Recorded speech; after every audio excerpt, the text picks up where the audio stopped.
안녕하십니까. 조갑제TV 시청자 여러분, 저는 조갑제닷컴의 조세별입니다. 지금 시각은 2021년 10월 14일 오후 4시를 가리키고 있습니다.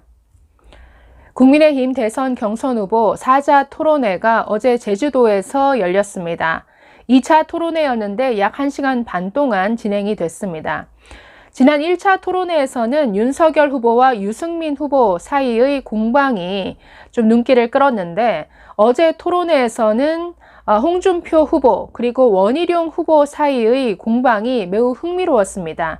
이것을 중심으로 좀 말씀을 드리려고 합니다. 자, 어제 토론회는 정말 홍준표 후보가 원희룡 후보에게 탈탈 털렸다라고 한마디로 요약할 수 있겠는데요. 자, 홍준표 후보는 그동안 내가 준비된 후보다라는 점을 굉장히 강조해 왔습니다. 그런데 어제 공방에서는 너무 준비가 부족한 게 아닌가 하는 생각이 오히려 들 정도였습니다. 저는 두 후보가 굉장히 대조적으로 보였는데, 홍준표 후보는 유승민 후보와 마찬가지로 참 구태스럽다라는 느낌을 줬습니다. 반면 원희룡 후보는 진지하다, 성실하다, 똑똑하다라는 이런 느낌을 그대로 전달했습니다. 자, 제가 구태라는 표현을 요즘 자주 쓰는데 여러 가지 정의를 내릴 수 있겠죠. 저는 기본적으로 좀 상식에서 벗어난 생각, 태도, 반응 이런 것들이 구태라고 봅니다. 그리고 철저히 자기 이익, 그리고 자기 방어, 그리고 상대방을 깎아내리는데 몰두하죠. 그러다 보니까 저 여권에서 많이 하듯이 사실에 기반하지 않은 이런 선동, 그리고 진실을 담지 않은 이런 프레임, 이런 것들을 많이 들고 나옵니다. 이런 구태스러운 모습이 홍준표 후보와 유승민 후보에서 굉장히 많이 보인다라는 점이죠. 자, 어제 두 후보 사이의 공방에서도 그 원희룡 후보는 워낙 토론 자체를 잘합니다. 저는 오세훈 시장이 그동안 가장 토론을 잘하는 사람이다라고 생각을 했는데 그에 못지 않다라는 이런 평가를 내리게 됐는데요. 자, 원희룡 후보는 시종일관 참 진지합니다. 그리고 질문을 하든 답변을 하든 굉장히 성실하게 질문하고 답변을 합니다. 그리고 상대방을 절대 비웃지 않죠. 굉장히 상대방의 다른 의견이라 할지라도 아주 존중하는 매너 있는 이런 태도를 보입니다. 또 질문이든 답변이든 사실과 경험에 근거해서 얘기를 합니다. 전혀 실체도 없는 의혹이나 루머를 가지고 문제 제기를 하지는 않는다라는 점이죠. 그래서 이런 점들에서 홍준표 후보는 좀 대척점에 있는 이런 모습이었다라고 평하고 싶은데, 자, 어제 홍준표 후보 진지해야 될 때에 진지하지 않았습니다. 우리가 정책이나 공약에 대해서 얘기할 때는 아주 진지하게 성실한 답변을 내놔야죠. 그런데 홍 후보는 딴소리를 합니다. 그리고 상대를 조롱하듯이 이렇게 되받아쳤습니다. 자, 잠시 후에 소개해 드리겠지만 어제 원희룡 후보는 홍 후보의 경제 공약과 관련해서 아주 날카롭게 파고드는 질문을 했습니다. 그런데 그 하나하나 답변하는 과정에 있어서 굉장히 홍 후보가 아주 헤맸습니다.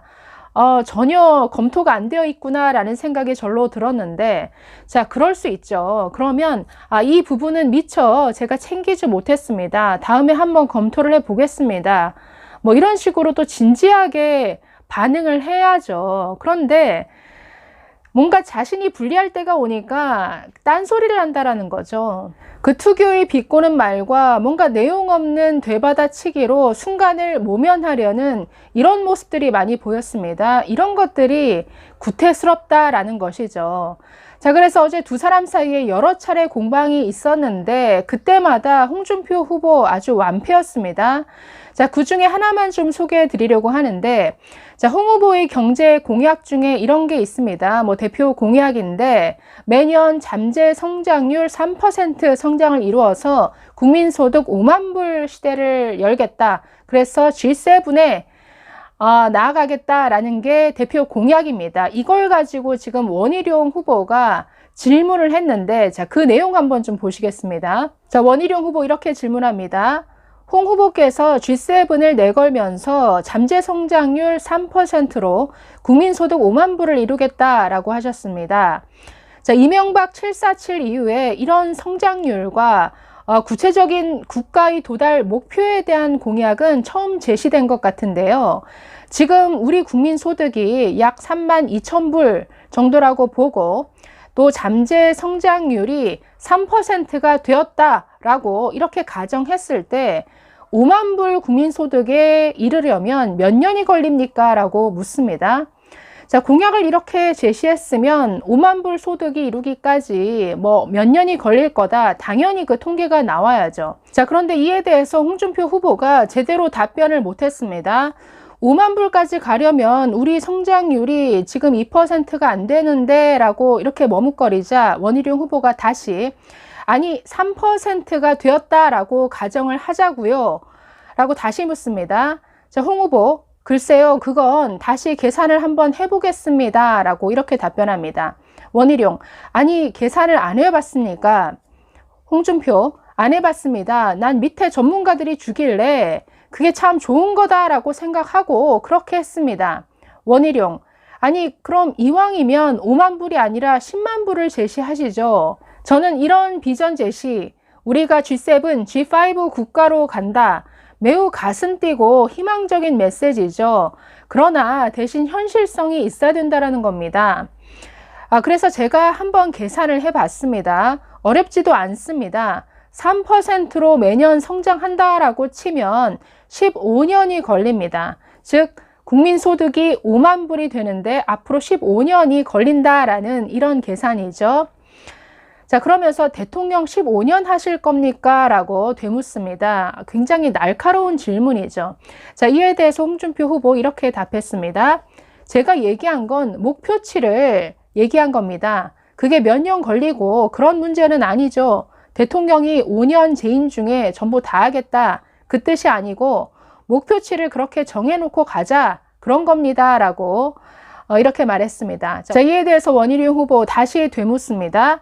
자, 그러면 5만 불이 장기적인 목표라고 한다면 왜 10만 불은 제시를 못합니까? 3%씩 계속 성장한다면 20년 뒤에는 10만 불이 될 텐데 왜 굳이 15년 뒤의 수치를 목표로 제시한 겁니까? 라고 이렇게 되묻습니다. 자, 홍 후보 아니 그러니까 5만 불이 되면 G7 시대로 들어가게 된다 그런 얘기입니다 라고 이렇게 얼버무리듯이 얘기를 합니다. 원희룡 15년 뒤에요? 자, 홍 후보 그래서 5년 동안 목표를 5만 불로 정해놓고 G7 시대로 한번 가보자 그런 겁니다 라고 말했습니다. 자, 이에 대해서 원희룡 네 좋습니다. 아무튼 원대한 목표의 제시다. 그러나 계산은 안 해본 수치다.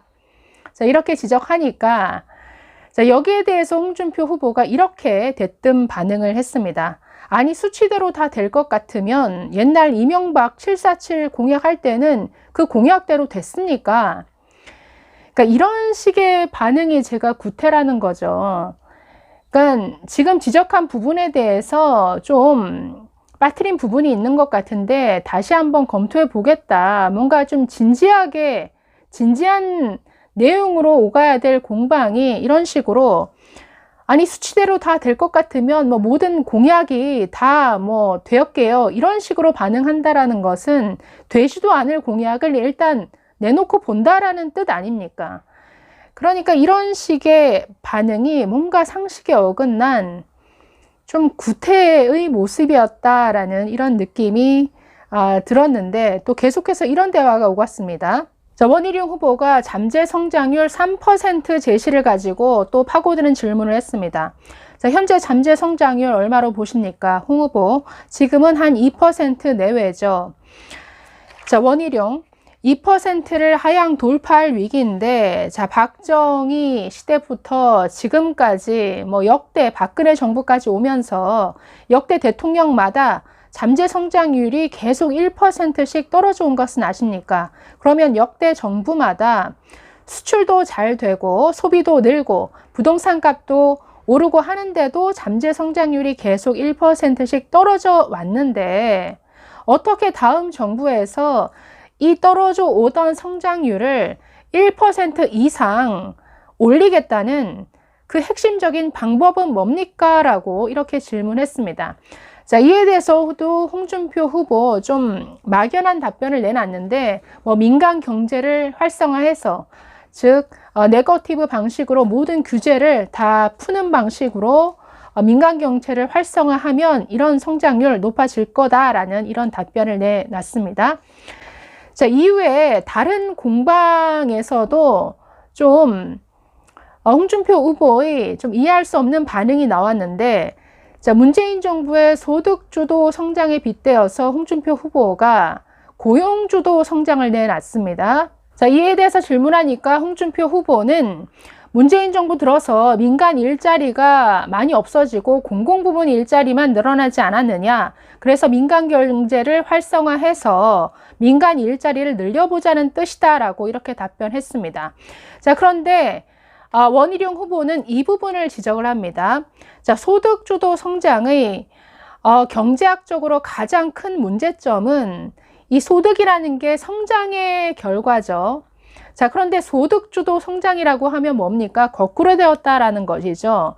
즉, 말이 마차를 끄는데 마차가 말을 끄는 것처럼 이 인과관계를 거꾸로 만들어 버린 것, 이것 자체가 가장 문제 아니냐. 그 결과로 일자리가 없어졌습니다 라고 지적을 하면서, 자, 그런 점에서 고용주도 성장도 마찬가지의 문제점이 있다라고 지적을 합니다. 즉, 투자와 성장이 이루어지고 그 다음 고용이 늘어나고 그렇게 되면 소득이 늘어나는 것인데, 자, 문재인 정부의 소득 주도 성장보다는 그 앞단인 고용을 얘기했지만 여전히 이 고용이 성장을 이끈다라고 했기 때문에 이것도 문재인 정부 그 소득주도 성장의 아류 아닙니까? 라고 이렇게 질문했습니다.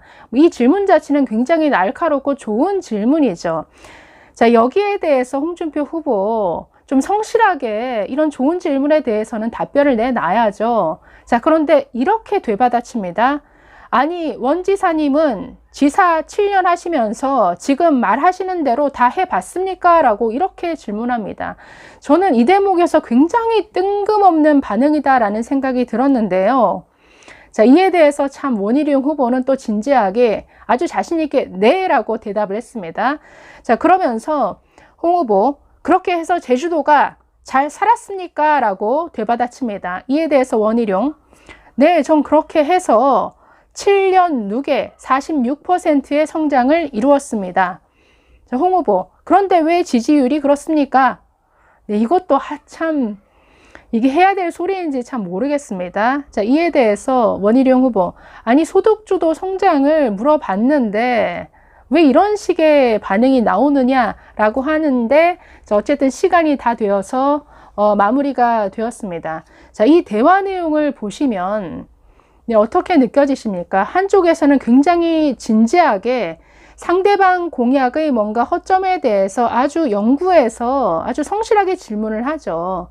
여기에 대해서 물론 준비가 안 된 면이 그대로 드러났습니다. 그러면 제가 좀 그 부분은 놓친 것 같습니다. 다음에 좀 다시 한번 살펴서 말씀을 드리겠습니다. 차라리 이렇게 넘어가는 게 굉장히 신사적인 모습인데 오히려 발끈하면서 상대를 조롱하는 듯한 이런 반응, 그러니까 이런 것들이 상식에 참 어긋나고 아주 구태스럽게 보인다라는 것이죠. 이런 반응들이 어제 몇 번씩 나왔습니다. 윤석열 후보를 향해서도 제주공항 확장 방안에 대해서 묻는데 윤석열 후보가 자신도 그 대안이 없을까 해서 원희룡 후보에게 물어봤다. 그런데 그건 좀 어렵다라고 하더라라고 답변을 하니까 느닷없이 아니 천공은 제주공항 확장해야 된다고 하던데요.